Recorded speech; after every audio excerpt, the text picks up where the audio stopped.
ground shook, and the deafening burst of the missiles, streaking up into the clouds in their glowing trajectories. One of the B-52s was hit, burst into flame, and exploded. Its debris were scattered over a wide area.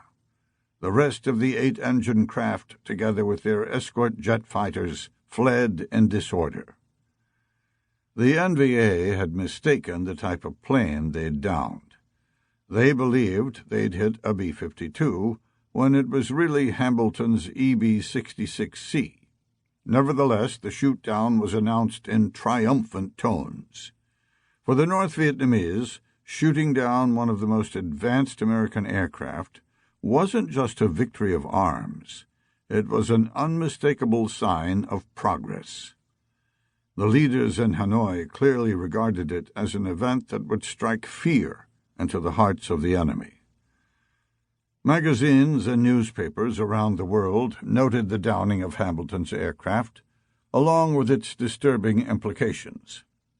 The loss of the EB-66C dramatically underscored the new sophistication of North Vietnam's air defense system, reported Newsweek.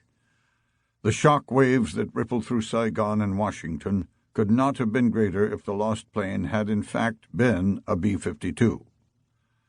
One American official expressed a fresh anxiety over the incident. "We're supposedly fighting a primitive enemy," he told a magazine. "But the way things are going, that just isn't so anymore.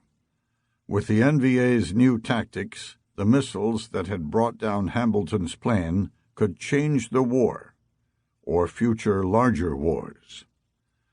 The Times of London struck a similar note, while noting that one of the plane's crew had survived.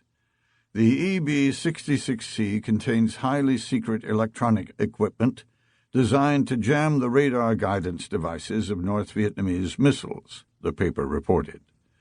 The fact that it was shot down at all sent shockwaves through the Pentagon.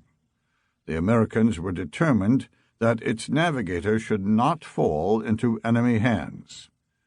Losing an EB-66C was a serious matter for the military, but the plane's equipment was likely to have been destroyed when it crashed into the earth from 30,000 feet.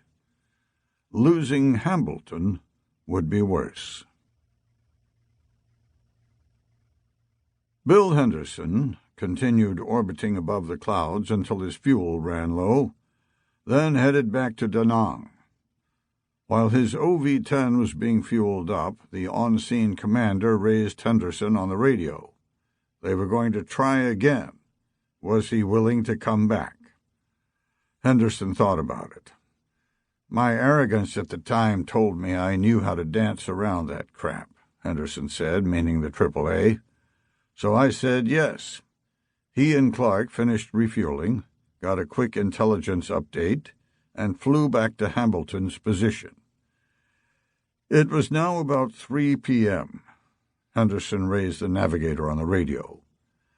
"We're coming in again," he said. "When the time comes, we'll ask you to pop some smoke." The radio crackled. "Roger." Hambleton answered from down below. The ground beneath the OV-10 was still cloaked in low-hanging clouds. Henderson arrived over the position, synced up with the other aircraft, gritted his teeth, and dove into the cumulus again.